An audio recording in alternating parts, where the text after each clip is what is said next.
उत्तराखंड के हरिद्वार में 3 फेमस सिद्धपीठ मां मनसा देवी, मां चंडी देवी और मां माया देवी हैं। तीनों सिद्धपीठों के मंदिर त्रिभुज में स्थापित हैं। मां माया देवी का मंदिर गंगा जी के तट पर है। मां मनसा देवी का मंदिर शिवालिक पर्वत श्रृंखला के बिल्व पहाड़ तथा मां चंडी देवी का मंदिर नील पर्वत पर है। वैसे मां चंडी देवी मंदिर हरिद्वार में नहीं आता है, ये पौड़ी जिले के अंतर्गत आता है, पर ये मंदिर हरिद्वार के नजदीक होने की वजह से चंडी देवी हरिद्वार के नाम से जाना जाता है। देश विदेश से आने वाले भक्त हरिद्वार में गंगा स्नान करने के बाद दर्शनों के लिए इन मंदिरों में जाते हैं। तो चलो आपको मां मनसा देवी की कहानी सुनाते हैं। हरिद्वार के प्रमुख सिद्धपीठ मां मनसा देवी भक्तों के जीवन में सुख समृद्धि में वृद्धि करने वाली है। मनसा का अर्थ होता है सभी की मनोकामना पूर्ण करने वाली मां। सच्चे भक्त की सच्चे हृदय से की गई हर मनोकामना को मां पूर्ण करती हैं। मनोकामना करने वाले भक्त मंदिर परिसर में स्थित वृक्ष पर धागा बांधते हैं और कामना पूर्ण होने पर धागा खोलने के लिए आते हैं। कहा जाता है कि मां मनसा देवी का जन्म भगवान महादेव की मानस पुत्री के रूप में हुआ, जबकि कुछ प्राचीन ग्रंथों के अनुसार मां मनसा कश्यप ऋषि की पुत्री हैं। मां मनसा को नाग राजा वासुकी की बहन भी माना जाता है। पौराणिक कथा के अनुसार देवताओं और असुरों के बीच युद्ध के समय समुद्र मंथन हुआ था। समुद्र मंथन से कालकूट नाम का विष निकला था। इसके प्रभाव से सभी देव और दानव जलने लगे। वो अपने प्राणों की रक्षा के लिए भगवान महादेव की शरण में पहुंचे और उनके समक्ष प्रार्थना करने लगे।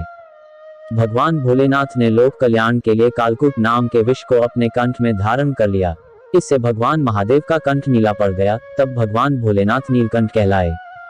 विष का प्रभाव इतना तेज था कि इससे भगवान महादेव को भी पीड़ा होने लगी।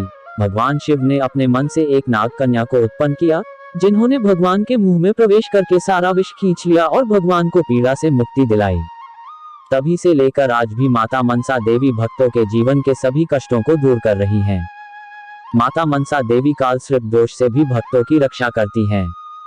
शिवालिक पर्वतमाला स्थित मंदिर में मां भगवती मनसा देवी की स्वयंभू प्रतिमा महिषासुर मर्दनी के रूप में है। कथा के अनुसार दैत्य महिषासुर देवताओं पर अत्याचार कर रहा था। देवताओं ने भगवान ब्रह्मा, विष्णु और शिव की शरण ली। देवताओं की प्रार्थना पर भगवान ब्रह्मा, विष्णु और शिव के शरीर से एक एक किरण पुंज अवतरित हुआ। इन तेज किरण पुंज के मिलने से मां भगवती दुर्गा मां का अवतार हुआ। देवताओं की रक्षा के लिए मां ने महिषासुर का वध किया।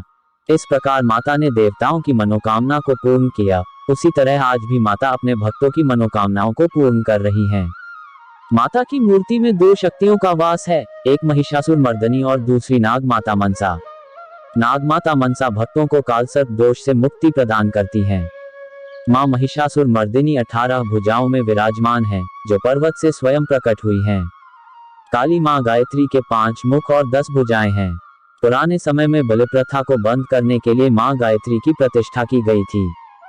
इन नामों से भी होता है मां मनसा का पूजन। अनादिकाल से माता मनसा का पूजन किया जा रहा है। माता विषहरण करने वाली हैं। बिहार में मनसा माता का पूजन विषहरी के नाम से किया जाता है। भगवान के मन से अवतरित देवी मां मनसा के नाम से प्रसिद्ध हैं। 3 युगों तक तप करके भगवान कृष्ण को प्रसन्न करने पर माता का नाम वैष्णवी सिद्ध योगिनी भी है। स्वर्ग में, नागलोक में, पृथ्वी में, ब्रह्मलोक में सभी जगह माता की पूजा होती है। इनको जगत गौरी नाम से भी सर्वत्र पूजा जाता है। भगवान शिव की शिष्या होने पर माता को शैवी भी कहा जाता है। भगवान विष्णु की भक्ति की वजह से माता को वैष्णवी कहते हैं। नागों की प्राण रक्षा करने पर माता नागेश्वरी नाम से सुविख्यात है।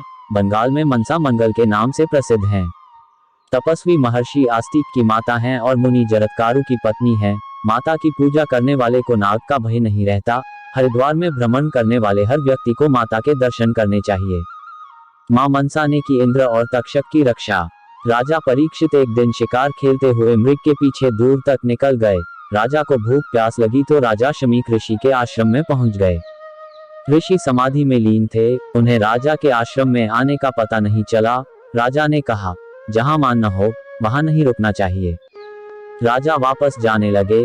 अचानक एक मृत सर्प वहां दिखा। राजा ने सर्प को धनुष के सहारे उठाकर महर्षि शमीक के गले में डाल दिया। तब ऋषि के पुत्र रिंगी ऋषि ने उनको श्राप दिया कि आज से 7वें दिन यही तक्षक तुम्हें डसेगा। महर्षि शमीक की समाधि खुली। उन्होंने यह सब देख लिया। पुत्र ने राजा को श्राप दे दिया। यह जानकर ऋषि को दुख पहुंचा और उन्होंने राजा परीक्षित को सूचना भेज दी कि मेरे पुत्र ने आपको श्राप दिया है। राजा ने सहर्ष स्वीकार किया और कहा, मेरे अपराध का दंड मुझको मिलना ही चाहिए। एक सप्ताह बाद राजा परीक्षित को तक्षक ने डस लिया। राजा पंचतत्व को प्राप्त हो गए। राजा जन्मेजय ने उनके मृतक कर्म संपन्न होने के बाद सर्प यज्ञ किया। इस यज्ञ से बहुत से सर्प भस्म हो गए, लेकिन तक्षक नहीं मरा। तक्षक भयभीत होकर इंद्र की शरण में चला गया। तब ब्राह्मणों ने इंद्र और तक्षक को बुलाया। ब्राह्मणों के मंत्रों से इंद्र का आसन डोलने लगा। इंद्र भयभीत होकर देवताओं के साथ मां मनसा देवी की शरण में पहुंचे। सबने माता से प्रार्थना की। माता ने इंद्र को भयभीत देखकर अपने पुत्र आस्तिक को यज्ञ भूमि पर भेजा। आस्तिक ने जन्मेजय को उपदेश देकर इंद्र व तक्षक की रक्षा की और यज्ञ को संपन्न कराया। इसके बाद ब्राह्मण, मुनि, देवता ने विधि विधान से मां मनसा देवी की पूजा अर्चना की। इंद्र की पूजा व भक्तिभाव से प्रसन्न होकर आकाश से मां मनसा पर पुष्प वर्षा हुई। ब्रह्मा, विष्णु, शिव की आज्ञा से प्रसन्न होकर इंद्र ने अश्रुपूर्ण नेत्रों से मां भगवती मनसा की प्रार्थना की, जो पुरंदर उवाच स्तोत्र में वर्णित है। इसमें कहा गया है, जो मनुष्य आषाढ़ की संक्रांति या पंचमी तिथि या माह के अंतिम दिन श्रद्धा भक्तिभाव से मां मनसा देवी का पूजन करता है, उसको संतान की प्राप्ति होती है। उसको यश, कीर्ति, विद्या, धन एवं समृद्धता में वृद्धि होती है। मां भगवती का नित्य पूजन करने वाले का सदा कल्याण होता है। सबसे प्रथम श्री गणेश जी का पूजन, तब सूर्य देव, अग्नि देव, फिर भगवान विष्णु, शिव और पार्वती माता का पूजन करें, तब बाद में मां मनसा देवी का पूजन करें। सूरज कुंड की कथा। मां मनसा देवी मंदिर के उत्तर में सीढ़ियों से होते हुए लगभग 500 मीटर की दूरी पर पौराणिक स्थल सूरज कुंड है। यहाँ शिवरात्रि और श्रावण मास में बड़ी संख्या में श्रद्धालु पहुँचते हैं। इस स्थान पर माता अनुसुईया ने कई वर्षों तक घोर तपस्या की थी। उनकी तपस्या से प्रसन्न होकर भगवान सूर्य देव ने उनको दर्शन दिए और उनको मोक्ष प्रदान किया। माता अनुसुईया की तपस्या से यहाँ एक तप्त कुंड उत्पन्न हुआ था, जिसका नाम सूरज कुंड एवं सिद्ध कुंड है। मान्यता है कि इस कुंड में मकर संक्रांति में स्नान करने से कुष्ठ रोग समाप्त हो जाता है। बच्चों में सूखा रोग भी नहीं रहता। तो दोस्तों, ये थी माता मनसा की कहानी। अगर वीडियो अच्छी लगी हो तो लाइक, शेयर और चैनल पर नए हो तो सब्सक्राइब जरूर करें।